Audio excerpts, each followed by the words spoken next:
Hey YouTube, my name is Tom and welcome to the State of Real. Today we're going to talk about how you can polish your crank journal at home and how I actually do it and the products that I use. Alright, quick story time with Tom. The reason that you actually polish your crank journals is to maintain the best oil film that you can possible. And what that means is that we have to have almost a glass finish on these journals so that they can coast on a little blanket of oil that is forced in there by your oil pump and maintained or kind of held like a cradle by your actual bearings that are on your rods and in your engine block.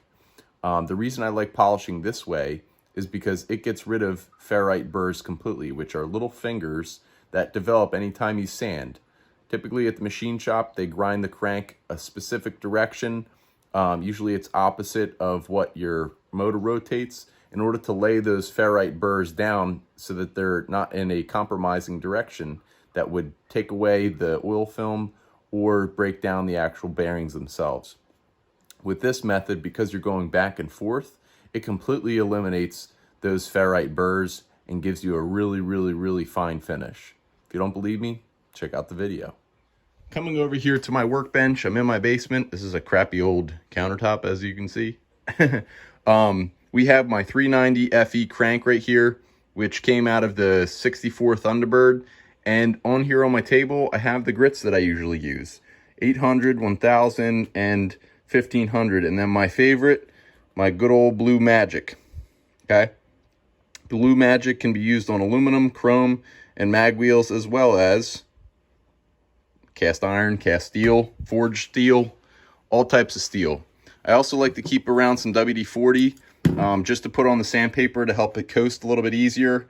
But sometimes it works better if you don't, depending on what you're using on the backside of the paper to get it rolling.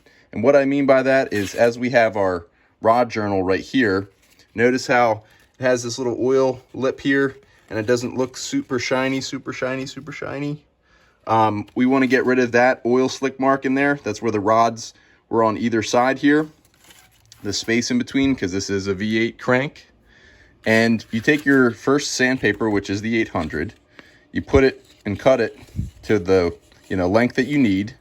And then usually what I do is I take a piece of t-shirt waistband, and it's hard to do this with one hand, but you'll get the gist here. You wrap it around once, get that end, wrap it around twice, and it sandwiches that paper, hopefully. And when you move this back and forth, it's going to cause the paper to go back and forth. So let me see if I can do this without the paper. So you got it around once, pass that tail end back here, and use my mouse, and this is what you do. You get the gist, just like that. I hope you guys can see that. Actually, maybe I could do it this way. And notice how that center is rolling over the journal. That will be happening on the paper and causing the paper to rotate. Sometimes people use shoestrings. Sometimes they buy the sticky back paper, and they use like a pantyhose on the back of that. This is like old school stuff. I do want to point out, I am not perfect. This is the first crank that I've ever had a faux pas with, is what I'm going to call it. See that right there? That looks like a dent from the rod bolt. Now, I couldn't tell if that was from me or from somebody else. I'm going to take the blame for it, but like a lot of these older cranks, the cast cranks are softer, so you really have to be careful. When I took my rods out, I did have some fuel hose over the bolts to prevent it from scoring it.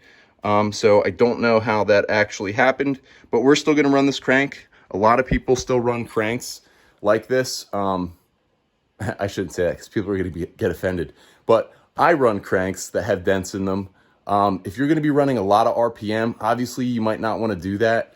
But this is a V8 motor. It's not going to be running really high RPM.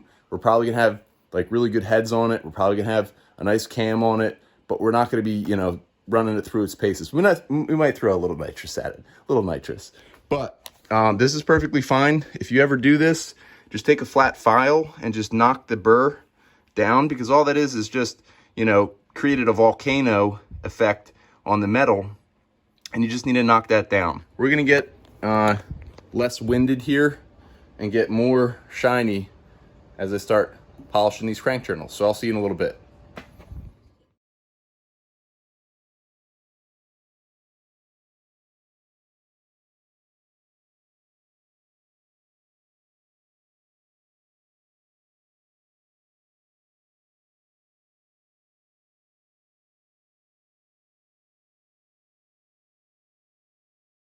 Hey, make sure that if you find this video helpful, you smash that like button and consider subscribing. I've only been doing this for a couple minutes now, and as you can see, the crank journals are starting to get a lot shinier. So that was just a couple minutes there, and you can see how the center that has usually no wear or no load on it is going to be shinier than the other side, because this is still scored over here.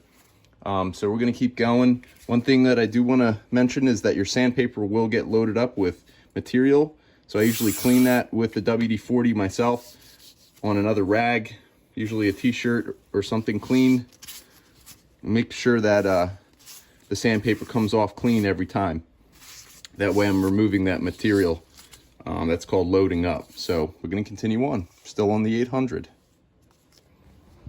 All right, everybody, so we're back. The crank is done being polished. It's been 3.5 hours. Let's go check out this crank.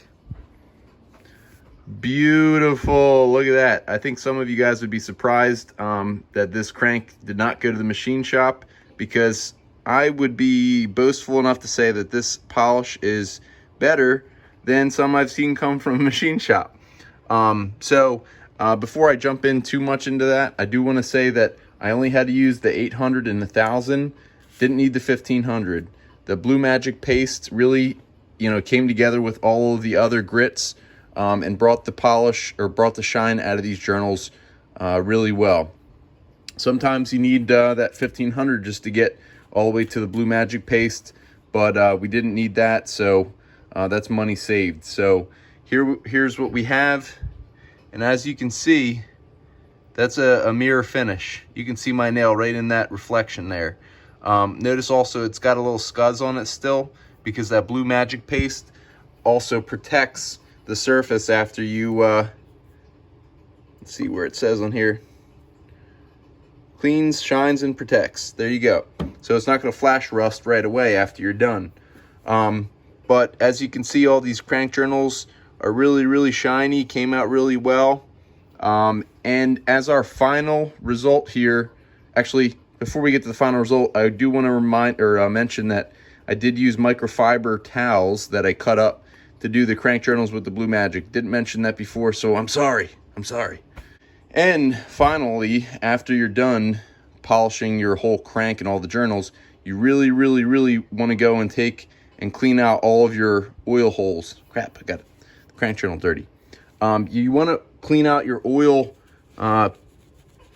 supply holes, is what I'll call them, because these are what provide, let's see if we can look down one of them with the camera. There you go, you can see straight through. See how that's a line that goes all the way to here? Well, that's because these are your main bearing, or your main bearings, and your main bearings are what get the oil pressure. So pressure is brought in through here. That's why I had that line in the middle of it. That's your oil groove. Supplies oil to your main bearings, and then it thrusts that oil also into your rod journal bearings. So being that that's how it works, we don't want to have all the grit from all of our sandpaper sitting in there when we get to start up this new motor that we just put together and wash out our bearings. Washing out means that that grit will just grind down your new bearing surface and practically trash it or eliminate it. So you really want to take some gasoline, or you can use carb cleaner. Got some carb cleaner over here. I prefer gasoline because it doesn't evaporate as quickly, or some kerosene. And I'm going to wash this entire crank, and then I'll just protect these journals again with some white lithium grease or some WD-40. That way it doesn't flash rust. You have to do that. You're asking for washed out bearings if you don't, even with that fine grit of sandpaper. But guys, that's all I have for you this evening. I hope this was really helpful, because it takes a lot of time to make these YouTube videos. And sometimes it's more annoying to make the YouTube video to help people than it is for me to just get my project done. And that was my mindset going into this. So I hope this really helps you out. But until next time, see you guys. My name is Tom and welcome to the State of Real. Today we're going to talk about how to crank polish your Shangang.